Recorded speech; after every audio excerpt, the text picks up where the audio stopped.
Assalamualaikum warahmatullahi taala wabarakatuh. Halo sahabat anggrek, apa kabar? Hari ini saya akan membahas tentang media anggrek yang saya gunakan ya, terutama untuk sabut kelapa. Jadi sabut kelapa itu kita jemur. Pertama kita pilih sabut kelapa yang sudah tua ya teman-teman. Jadi jangan yang muda ya, karena kalau sabut kelapa muda itu setahu saya dia akan cepat sekali lapuk ya. Jadi kalau yang tua itu yang warnanya udah coklat ya, kemudian kita jemur bisa sampai 2 minggu. Jadi sebenarnya tidak perlu seperti direbus, disiram air panas dan sebagainya. Jadi cukup dijemur ya, dijemur di sinar terik matahari gitu teman-teman.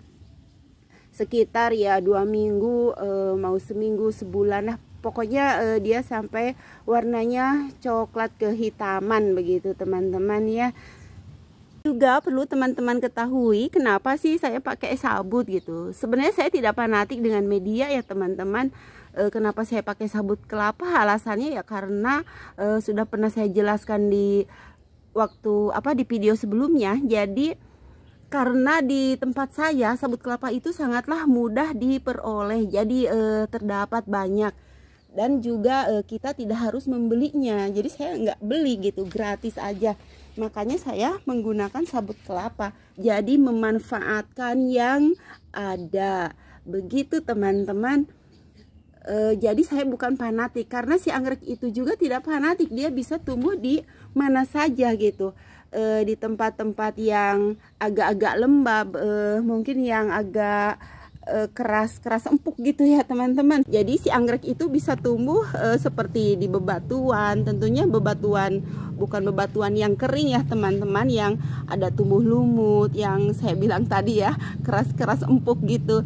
Jadi anggrek itu membutuhkan kelembaban teman-teman.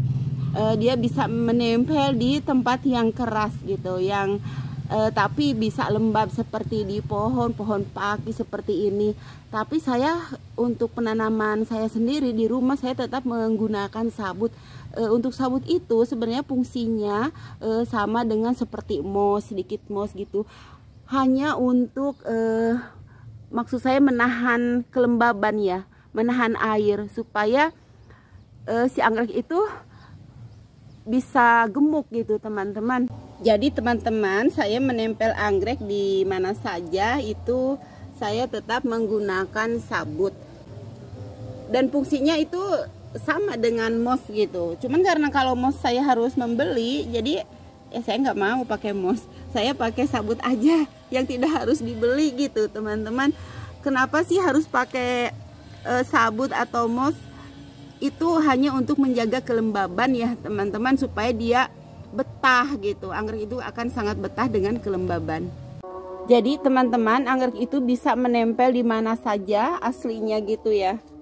Dia di tembok pun akarnya bagus sekali ya. Ini di tembok saya tempel di dinding. Tapi saya tetap menggunakan sabut.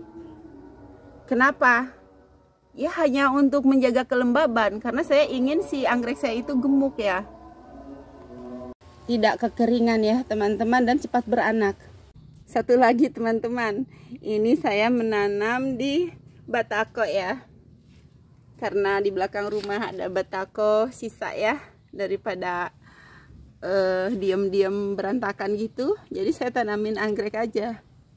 Nah ini nyatanya kalau si anggrek itu bisa tumbuh di mana saja.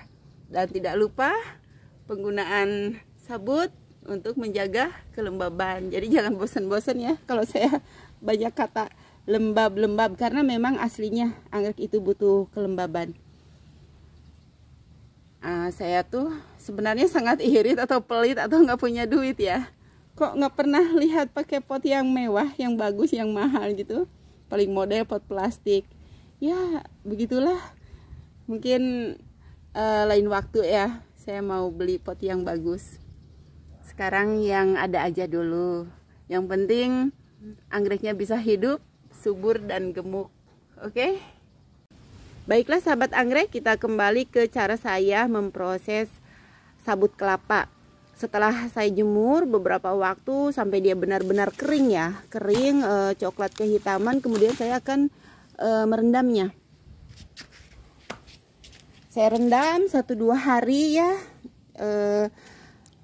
Tujuannya untuk mempermudah dalam proses pemotongan ataupun disuir, atau mungkin ada yang digeprek, ada yang potong dadu, itu mah terserah ya kebutuhan teman-teman bentuknya seperti apa. Cuman proses tadi itu udah selesai ya. Ini tinggal kita mau dibikin bentuk apa, sesuaikan aja dengan kebutuhan.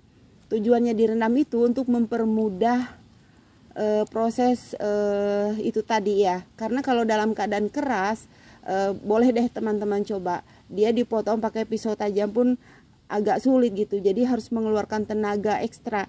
Jadi kalau direndam basah, dia mudah ya, empuk ya, tidak keras gitu.